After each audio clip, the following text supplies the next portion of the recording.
Welcome to point decoded. కల్తీకి కారకులు ఎవరు? ఇదే ఇప్పుడు అసలు ప్రశ్న. కల్తీ జరిగిందా లేదా అన్న విషయానికి సంబంధించి సిబిఐ ఏదైతే ఆయనతో కూడిన ఒక సిట్ ఒక రిపోర్ట్ ఇచ్చింది. ఆ రిపోర్టు ప్రకారం ఇట్ ఈస్ వెరీ క్లియర్. ఏంటంటే వాళ్ళు ప్రొక్యూర్ చేసిన నెయ్యిలో, తయారు చేయడానికి వాడిన నెయ్యిలో, తయారైన లడ్డూల్లో ఎక్కడే కానీ జంతు కొవ్వు లేదు, ఫిష్ ఆయిల్ లేదు, బీఫ్ లాడ్ లేదు. ఇది కన్ఫర్మ్. మరి కల్తీ అనే అంశం ఎక్కడొచ్చింది? గతంతో పోలిస్తే గత 5 ఏళ్ల పాలనలో, గత 5 ఏళ్ల వైసీపీ పాలనలో జరిగిన పరిణామ క్రమంలో టీడీడీ లడ్డూకి సంబంధించిన ఆ టేస్ట్ కానివ్వండి, ఆ స్మెల్ కానివ్వండి, ఆ సువాసనలు కానీ లేవు అన్నది చాలామంది భావించి దాని గురించి డిస్కస్ చేసిన నేపథ్యం కూడా ఉంది. ఆ పరిస్థితుల్లోనే ఓవరాల్గా ఏంటి ఈ కల్తీకి కారకులు ఎవరు, ఎక్కడి నుంచి ప్రారంభించాలి, ఎక్కడి దాకా వెళ్ళాలి, ఎవరెవరిని దీంట్లో నిందితులుగా భావించాలి, ఎవరెవరిని దీనికి సంబంధించిన పాపాన్ని అంటగట్టాలి, ఇవన్నీ కూడా డిస్కస్ జరగాల్సిన అంశాలే. వాటన్నిటి కూడా డీకోడ్ చేయాల్సిన అవసరం ఉంది. మనం మాట్లాడుకుంటున్న మాటలు ఎవరో చెప్పినవో కాదు, ఎవరో ఇచ్చిన సమాచారమో కాదు. ఇది పూర్తి స్థాయిలో ఏదైతే దాదాపుగా 600 పేజీలకు సంబంధించిన ఛార్జ్షీటు, 200 పేజీలకు పైగా ఉన్న సప్లిమెంటరీ ఛార్జ్షీట్ని బేస్ చేసుకొని మనం మాట్లాడుతున్న మాటలు, మనం డీకోడ్ చేస్తున్న అంశం. ఈ మొత్తం ఎక్కడ ప్రారంభమైంది, వీటన్నిటికీ కారకులు ఎవరు అంటే 36 మందిని నిందితులుగా చేర్చారు. ఆ నిందితులుగా చేర్చిన నేపథ్యంలో దానికి సంబంధించిన అంశాలని మనం మాట్లాడుకోవాల్సిన అవసరం ఉంది. అసలు ఏంటి విషయము అని మనం చూస్తే, ఏదైతే Harsh fresh dairy private limited అనే కంపెనీ పేరుతోనే ఈ మొత్తం ఇష్యూ అన్నది మనకి స్టార్ట్ అవుతుంది. ఇది ఎప్పుడు ప్రారంభమైంది, ఎక్కడ దాకా వెళ్ళింది అన్న దాన్ని కూడా నేను డీకోడ్ చేసే ప్రయత్నం చేస్తాను. మొదటగా ఇక్కడ మాట్లాడుకోవాల్సింది ఎవరెవరు నిందితులు ఉన్నారు ఇందులో అని. ఈ నిందితుల్లో చాలా క్లియర్గా కనిపించే పేర్లు, వినిపించే పేర్లు, అవన్నీ కూడా మనము ఇక్కడ ఒకసారి చూడాల్సిన అవసరం ఉంటుంది. అందులో 36 మందిలో 12 మంది టీటీడీకి సంబంధించిన ప్రొక్యూర్మెంట్ డిపార్ట్మెంట్లో పనిచేసిన వాళ్ళ పేర్లు దీంట్లో మనకు చాలా క్లియర్గా కనిపిస్తున్నాయి. ఇక అసలు విషయం ఎవరెవరు దీంట్లో నిందితులు ఉన్నారు అన్నది మనము ఒకవేళ చూసుకుంటే దానిలో కీలకంగా మనకు వినిపించే పేర్లు చాలానే ఉన్నాయి. అందులో ముఖ్యంగా మనం వినిపించే పేర్లు, దీనికి సంబంధించిన అంశాలని మనము చూడాల్సిన అవసరం అయితే కనిపిస్తుంది. అందులో బోలే బాబాకు సంబంధించిన వ్యక్తులు కానివ్వండి, ఆ పేరుతో ఉన్న విషయాలు ఎవరైతే ఉన్నారో వాళ్ళందరినీ కూడా మనం ఇక్కడ గుర్తు చేసుకోవాల్సిన అవసరం ఉంటుంది. ఇది ఏంటి, ఎవరెవరు ఉన్నారు దీంట్లో అన్న అంశాన్ని ఒకవేళ మనం చూస్తే,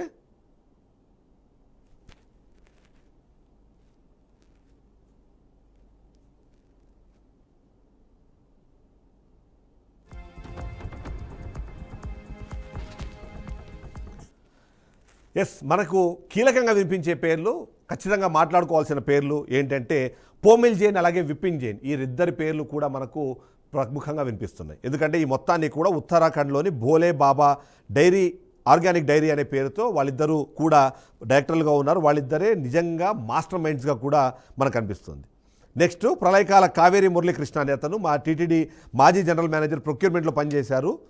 ఈయనే మొదటగా ఫిర్యాదు చేశారు, కానీ ఫైనల్గా ఆయన నిందితుడిగా మారిన పరిస్థితి మనకు కనిపిస్తుంది.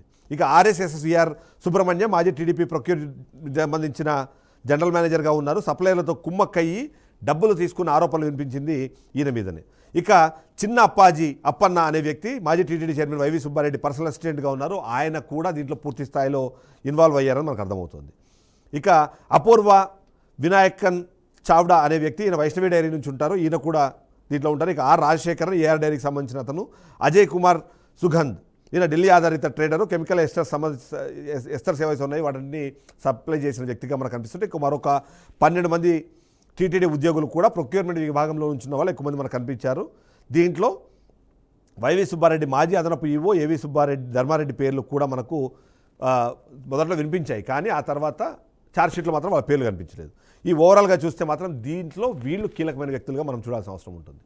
నిజంగానే కల్తీకి కారకులు ఎవరు అంటే వీళ్ళందరి పేర్లు మీరు విన్నారు కదా దీన్ని, కానీ వీటన్నిటికీ ప్రధాన సూత్రధారిగాను, పాత్రధారిగాను, మొత్తంగా దీన్ని మాస్టర్ మైండ్గా కనిపించేది మాత్రం Harsh fresh dairy private limited ఏదైతే ఉందో అదే. ఆ తర్వాత అదే బోలే బాబా ఆర్గానిక్ డైరీగా కూడా మారింది. ఈ మొదట నెయ్యి సరఫరా వ్యవస్థలోకి అది ఎంటర్ అయింది ఎప్పుడు, అసలు ఈ కల్తీకి సంబంధించిన బీజం పడింది ఎప్పుడు అన్న విషయాన్ని మనం ఒకసారి డీకోడ్ చేసే ప్రయత్నం చేద్దాం. ఇది జరిగింది 2019లో వైసీపీ అధికారంలోకి వచ్చిన తర్వాత కాదు, 2018లోనే దీనికి సంబంధించిన పునాది పడింది అన్నది. అది కూడా ఎప్పుడు చంద్రబాబు నాయుడు హయాంలోనే జరిగింది. 2018లో ముఖ్యంగా అక్కడ మనం చేసిన వారిని చూడాల్సింది ఏంటంటే ఏప్రిల్ 17, 2018లో టీటీడీ ఈవో ఆదేశాల మేరకు హర్ష్ ఫ్రెష్ డైరీ ప్లాంట్ అనే దానికి సంబంధించిన దాన్ని చెక్ చేయడం కోసం అప్పట్లో ఉన్న L2గా ఉన్న ఈ కంపెనీకి టెక్నికల్ టీం ఏర్పాటు చేసి వాళ్ళని పంపించి ప్లాంట్ ఇన్స్పెక్షన్ చేయించారు. అనుమతులు ఇచ్చేందుకు ఏమేమి ఉన్నాయి అవసరం ఉన్నాయో వాటన్ని చెక్ చేసి ఆ తర్వాత సిఫార్సు చేశారు. మే 27, 2018లో హర్ష్ ఫ్రెష్ డైరీకి టీటీడీ నుంచి అధికారికంగా క్లియరెన్స్ ఇచ్చారు. దీంతో ఇది టీటీడీ టెండర్లో పాల్గొనే అర్హత పొందడం అన్నది మనం చూస్తే అప్పట్లో 83,000 కిలోలకు సంబంధించిన ఆగ్మార్ ఘీను అంటే టిన్లో అది చేయాల్సి వచ్చింది. దానికి సంబంధించిన టెండరు అది ఓకే అయిపోయింది. ఏదైతే 2018లో ఇచ్చిన ఇన్స్పెక్షన్ రిపోర్ట్ ఆధారంగానే హర్ష్ డైరీ ఆ తర్వాత అది బోలేబాబా డైరీగా మారి టీటీడీకి నెయ్యి సరఫరా చేయడం అనేది అప్పుడే మొదలైంది. 2019లో కూడా ఫిబ్రవరి 18న మరో క్లియరెన్స్ ఇచ్చారు. దాని ప్రకారము 82,000 కిలోలకు సంబంధించిన ఆవు నెయ్యిని సప్లై చేసేందుకు దీన్ని సపోర్ట్ చేశారు. ఇదే విషయమే ఏదైతే సిబిఐ సిట్ ఛార్జ్షీట్లోనూ రిమాండ్ రిపోర్ట్లో కూడా చెప్పారు. 2018 ఆ నేపథ్యంలోనే ఈ పూర్తి స్టాండర్డ్స్కు అనుగుణంగా లేకపోయినా సరే అప్పుడే ఇచ్చిన రిపోర్ట్ని బేస్ చేసుకొని ఈ మొత్తం వ్యవహారం స్టార్ట్ అయింది అన్న విషయం అయితే మనం ఇక్కడ గుర్తు చేసుకోవాలి.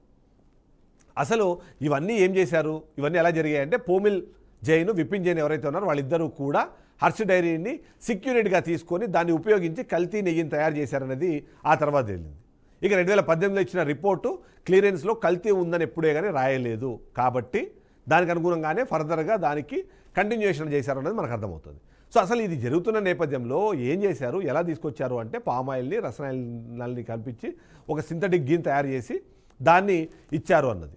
ఈ విషయాన్ని 2022లోనే టీటీడీ దాన్ని గుర్తించి బ్లాక్ లిస్టు కూడా చేసింది. అది వైసీపీ హయాంలో జరిగింది. ఈ విషయాన్ని కూడా అప్పట్లో రాజకీయంగా చాలా వివాదాస్పదంగా మారిందని మనకు తెలుస్తుంది. 2019 తర్వాత కల్తీ ఘీ ఎక్కువగా జరిగిందని టీడీపీ చెప్తుంటే వైసీపీ వర్గాలు మాత్రం 2018 నుంచి ఇది మొదలైందని చెప్పి వాదించే ప్రయత్నం చేస్తున్నారు. ఓవరాల్గా చూస్తే మాత్రం మొత్తం 68 లక్షల కిలోలు 250 కోట్ల విలువైంది ఇదంతా జరిగింది అన్నది మనకు అర్థమవుతుంది. సో ఈ నేపథ్యంలో నిజంగానే కల్తీ మొత్తం జరిగిందా, గత 5 ఏళ్ల పాటు జరిగిన ఘీని ఎవరైనా టెస్ట్ చేశారా, ఆ లడ్డూలను ఎవరైనా టెస్ట్ చేశారంటే జరగలేదు. కేవలం 2024 తర్వాత టీడీపీ అధికారంలోకి మరోసారి వచ్చిన తర్వాత అక్కడ జరిగిన పరిణామ క్రమంలోనే ఈ మొత్తం వ్యవహారం బయటపడిందని మనకు తెలుస్తుంది. ఈ నేపథ్యంలో ఒక కీలకమైన ప్రశ్న వైసీపీ అడిగే ప్రయత్నం చేస్తుంది. టీడీపీ రెండోసారి అధికారంలోకి వచ్చిన తర్వాత అంటే కూటమి ప్రభుత్వం అధికారంలోకి వచ్చిన తర్వాత జూలై 2024లో ఏఆర్ డైరీ నుంచి వచ్చిన ఒక 4 ట్యాంకర్ల నెయ్యిని అంటే దాదాపుగా 60,000 లీటర్ల నెయ్యిని అప్పుడు టీటీడీ రిజెక్ట్ చేసింది. అయితే ఆ రిజెక్ట్ చేస్తే దాంట్లో ఉన్న పాయింట్ ఏంటంటే అనిమల్ ఫ్యాట్ ఉందనే ఆరోపణలు వచ్చి వాటిని రిజెక్ట్ చేశారు. కానీ ఎస్ఐటి ప్రకారము పామ్ ఆయిల్, పామ్ కెర్నెల్ అలాగే ఆయిల్ వంటి వెజిటేబుల్ ఆయిల్స్తో దాన్ని తయారు చేశారు అన్నది మనకు అర్థమవుతుంది. సరే okay, what ever it is, అది జరిగిన తర్వాత ఏం జరిగింది అంటే అదే సేమ్ అవే నెయ్యి ఆగస్టు 24లో తిరిగి మళ్ళీ బోలే బాబా డైరీ ప్రమోటర్లు చెప్పిన విధంగా ఆ ఘీని మళ్ళీ అక్కడ తీసుకొచ్చి దాంతో లడ్డూలు తయారు చేశారు. అంటే ఇక్కడ మనము చూసుకోవాల్సింది, మనం ఆలోచించాల్సింది ఏంటి అంటే ఒక్కసారి రిజెక్ట్ అయినది రిటర్న్ వెళ్ళి కొన్ని చేంజెస్ చేసుకొని మరి ఇంకొక డైరీ ద్వారా అది లోపలికి వచ్చి అందులో భాగంగా వాళ్ళు ట్రక్ లేబుల్స్ మార్చారు, సింథటిక్ గీస్ సంబంధించిన కన్సిస్టెన్సీని ఇంప్రూవ్ చేసి అప్పుడు వాడిని కొత్త బ్యాచ్గా చూపించి టీటీడీకి అందజేశారు. ఇది ఎంటర్ప్రైజ్లు అంటే సాధారణ బ్యాట్ కంటే తక్కువ ఉంటుందని మనందరికీ తెలుసు. బట్ ఓకే, దాన్ని తీసేసుకున్నారు. దాంతో టీటీడీ అధికారులు స్వీకరించి లడ్డూ తయారీలో కూడా వినియోగించారు. అయితే 2024 ఆగస్టులో వచ్చిన ఆ నెయ్యి ఏదైతే ఉందో దాన్ని లడ్డూలో కూడా వాడారు. అంటే 2019 నుంచి 2024 వరకు మీరు ఏదైతే తప్పులు జరిగాయని చెప్పారో 2024లో టీడీపీ అధికారంలోకి వచ్చిన తర్వాత కూడా అదే తప్పు జరిగింది. ఒకవేళ నిజంగానే ఆ తప్పుని మీరు 2019 నుంచి 2024 మధ్యలో జరిగిన తప్పులను మీరు జగన్మోహన్ రెడ్డికి అప్పుడున్న ఇద్దరు చైర్మన్లు వైవి సుబ్బారెడ్డి కానివ్వండి, భూమన కరుణాకర్ రెడ్డి కానీ మీరు ఆపాదించే ప్రయత్నం చేస్తే 2024లో వచ్చిన ఘీ దానికి కారణంగా ఇవాళ చంద్రబాబు నాయుడిని అలాగే ఆ చైర్మన్ కూడా ఆపాదించాల్సిన అవసరం ఉందా అన్న ప్రశ్న వాళ్ళు అడుగుతున్నారు.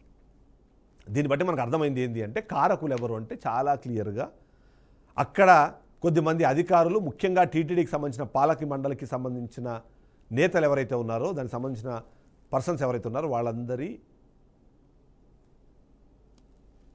పట్టించుకోకపోవడం, వాటిని సరిగా అబ్జర్వ్ చేయకపోవడం, ఏం జరుగుతుందన్న విషయాన్ని చూడకపోవడం, ఇదంతా కూడా కనిపిస్తుంది. వాళ్ళ నిర్లక్ష్యం అన్నది చాలా క్లియర్గా కనిపిస్తుంది.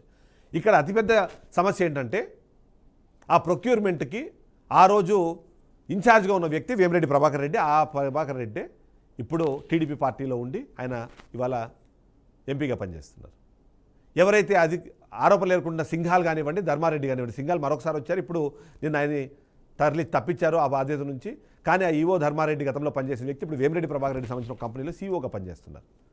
సో దీన్ని నిజంగానే ఆ జరిగిన కల్తీని, ఆ జరిగిన తప్పుని, వాటన్నిటిని తీసుకొచ్చి మనం ఇప్పుడు టీటీడీలో ఉన్న అధికారులకు కాకుండా ఆ బోర్డు మెంబర్లకో ప్రభుత్వానికి ఆపాదించాలా, లేకపోతే దాని అధికారులు వాళ్ళు చేసిన తప్పులు, వాళ్ళ అత్యాశ వల్ల జరిగిన పరిణామంగానే మనం దీన్ని చూడాలన్న ప్రశ్న ఇప్పుడు ప్రతి ఒక్కరు అడుగుతున్నారు. కల్తీకి కారకులు ఎవరు, సూత్రధారులు ఎవరు, పాత్రధారులు ఎవరు, ఫైనల్గా దాని లబ్ధిదారులు ఎవరు అంటే లబ్ధిదారులకు సంబంధించిన విశ్వాసం ఇంకా రాలేదు. ఎందుకు అంటే ఇప్పటిదాకా కేవలము దీన్ని కల్తీ ఎలా జరిగింది, ఎవరు చేశారు, దాన్ని ఎలా తీసుకొచ్చారు, ఎలా అయిందనే విషయానికి సంబంధించిన అంశాలు ఉన్నాయి. కానీ మీరు చెబుతున్న ఆ 60 లక్షలకు పైగా కిలోల నెయ్యి, ఆ నెయ్యిలో ఎంత పామాయిల్ వాడారు, ఆ పామాయిల్లో వెజిటేబుల్ ఆయిల్ ఎంత ఉంది, దాంట్లో వాడిన కెమికల్స్ ఎన్ని, ఆ కెమికల్స్ ఎక్కడి నుంచి ప్రొక్యూర్ చేశారు, అలా బోలేబాబా ప్రొక్యూర్ చేసిన ప్రతి కెమికల్ కూడా దీనికోసమే వినియోగించారన్న ప్రశ్న కూడా ఇంకా సమాధానం దొరకలేదు. కాబట్టి కల్తీకి కారకులు ఖచ్చితంగా టీటీడీకి సంబంధించిన అధికారులు, ఎవరైతే ప్రొక్యూర్మెంట్ డిపార్ట్మెంట్లో ఉన్నవాళ్ళు, టెస్టింగ్ చేసిన ల్యాబ్కి సంబంధించిన వాళ్ళు ఉన్నారు అన్నది మాత్రం ఖచ్చితంగా చెప్పాల్సిందే. కానీ దీన్ని ప్రభుత్వానికో ట్రస్ట్ బోర్డుకో ఆపాదించాలంటే మరికొన్ని ఆధారాలు అవసరం ఉంటాయి. కాబట్టి వచ్చిన తర్వాత ఆపాదించండి. అప్పటి వరకు మాత్రం కేవలం కారకులుగా అధికారులని లేకపోతే టీడీకి సంబంధించిన వాళ్ళని మాత్రమే భావించాల్సిన అవసరం ఉందన్నది నా ఒపీనియన్. ఇది వాళ్ళ పాయింట్ డీకోడెడ్. నెక్స్ట్ పాయింట్ డీకోడెడ్తో మళ్ళీ కలుద్దాం. స్టేట్ బీఆర్కే న్యూస్ తెలుగు సత్తా.